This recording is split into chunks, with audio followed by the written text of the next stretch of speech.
In a couple of months, my tiny garden will be in full bloom. But to help it along, we have to start in the basement. 28 days ago, these were just seeds in a packet. Now, my basement is overflowing with life, thanks to that DIY laundry rack setup from the last episode. But with limited shelf space, I have to be ruthless. Between my staples, introducing more natives, and the new plants I'm dying to try, I've had to make some tough cuts on which seeds to sow. Stick around because I'm showing you how you can get good results with a DIY flower grow up. So many seeds, so little space. Back in December, I winter sowed the native seeds, and I have swamp milkweed, which is great to attract monarch butterflies, which worked last year, and I'm hoping to have a few more this year. And I picked up a number of native seeds from a Facebook giveaway, but of course I couldn't resist buying a few seeds. Well, a lot of seeds. So I always end up with way more than I actually have room for. Look at this. I've been ruthless as to which plant will actually get a spot under the lights and in my tiny garden. Purple Joe Pie Weed, what a name. But it grows 5 to 7 feet tall, so it'll be great for my living privacy wall. I also have dense blazing star and butterfly milkweed, and this is beautiful. This has orange blossoms. For my indoor flower grow up, I'll be growing as many plants as I have room for under my light stand. So I have to start with my staples, which are zinnias, my favorite flower. And I have 6 varieties that I'm trying this year. Castor bean, which is my second favorite plant. And I'm really hoping to beat my all-time record of 11 feet 4 inches. So here's hoping. And crackerjack marigold. These are the ones that are about 3 to 4 feet tall, which is beautiful.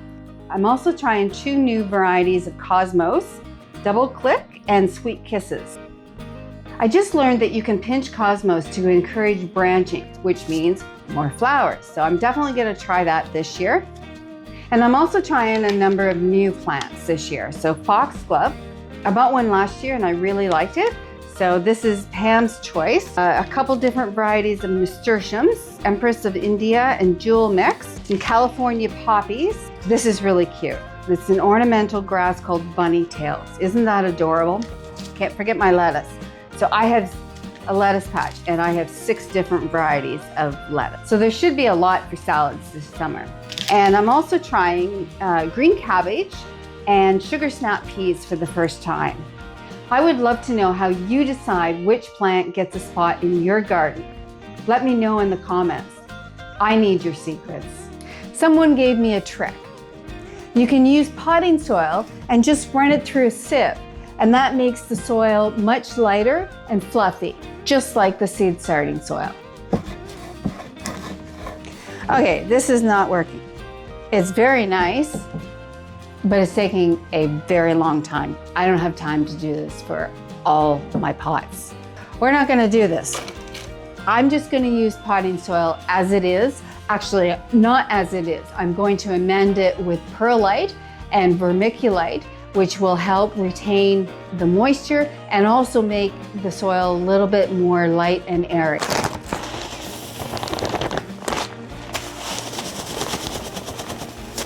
You'll notice that I'm not wearing gloves. I've worn gloves before and my hands get dirty. So I figure, what's the point? I actually don't mind them getting dirty. I'll clean my nails when I'm done. That's looking so much better. You can feel how much lighter it is. All right, so let me get my pots and we'll start planting some seeds. I forgot something. I'm adding nematodes to my soil. A couple of years ago, I had a gnat infestation. It was really disgusting.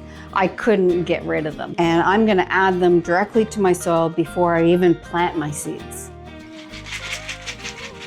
It kind of freaked me out because in these little, I can't even, okay, in these little balls, there's microscopic organisms.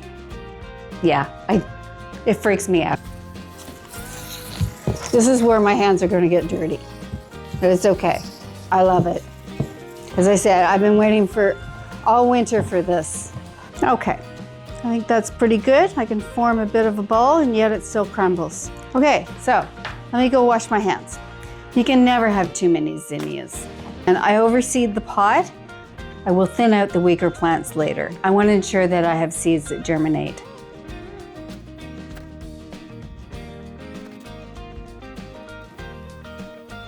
While my favorite flower is a zinnia, my favorite plant has to be a castor bean. I love them. Before anyone comments, I know that it is highly toxic. Every part of the plant is toxic. I have a very private garden, although I did get a new kitten last year, and so I have moved the castor beans to the second level at the very back of the garden, so out of reach for this little guy. The dark brown grow about 4 or 5 feet. The large spotted ones grow as much as almost 12 feet. My record is 11 feet 4 inches, and every year I try to beat that. Swamp milkweed is a native plant to zone 5B. I introduced it to my garden last year, and it was the first year that I had monarch butterflies. So I am definitely gonna plant more.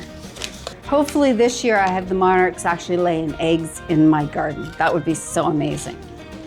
Every year I grow more and more seeds. I have a very small garden, but I seem to be able to find a spot for each and every one of them. It's been a week since I planted the seeds, and there has been a lot of germination. Pretty much everything has come up. Some have really gone crazy. The foxglove is coming in really well. Honestly, too well. I'm gonna have to thin these out soon, or they're just gonna choke each other out. With the Shasta daisies, I've got about 10 sprouts so far. It's a good start, but I'm hoping to see a few more pop in the next couple of days. The coneflowers are definitely taking their time. I've only got 2 yellow and 1 purple echinacea right now. Then there's the zinnias.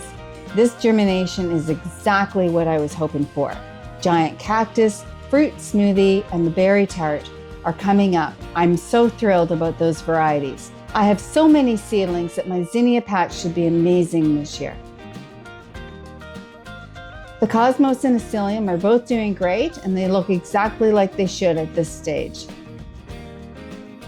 These crackerjack marigolds are the tall variety. They're already starting to stand out from the rest of the sprouts. And the Marguerite asters are coming up. The sugar snap peas are already taking off. I've heard that these move fast once they get going. Nothing yet from the castor beans. I'm just waiting and hoping they're actually doing something under the dirt. I need my castor beans. Everything is off to a solid start. I'll check back with you in a couple of weeks to show you how exactly these sprouts are coming along. We'll see which are flourishing and if some are struggling. It's been 17 days since I sowed the zinnia seeds, and look at them now. It's amazing. They are growing so well, too well. Not only do these zinnias need to be potted up, they need to be thinned. And that feels like an awful thing to do, but it is necessary. They are starting to look a little wilted, so it's definitely time to do this. I'm a little late. Let's see if I can pull them out without damaging their roots.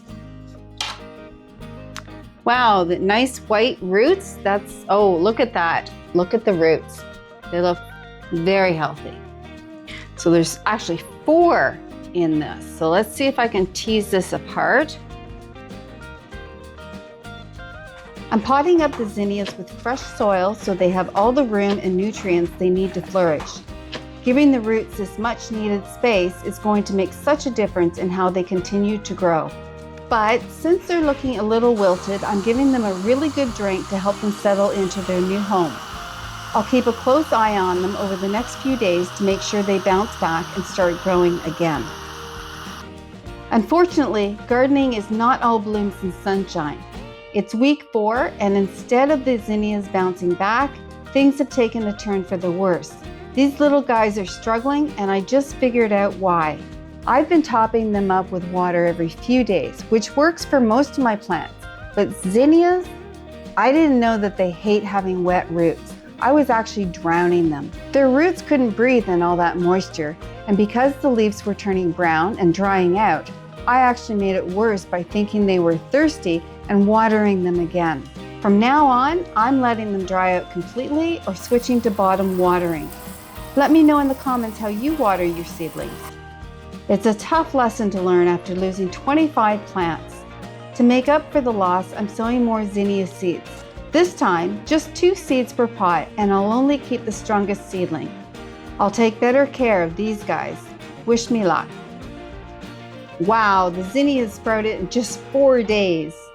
And everything else is growing so fast they're starting to reach the lights. It's time to raise them so the seedlings have plenty of room to grow without getting burned. I hope you enjoyed seeing how much these seedlings can grow in just 28 days and how I'm working to overcome my oops moment. Make sure to subscribe so you don't miss what's coming up. Next time, I'll let you know how these zinnias are doing and we'll finally head outside to start the garden cleanup.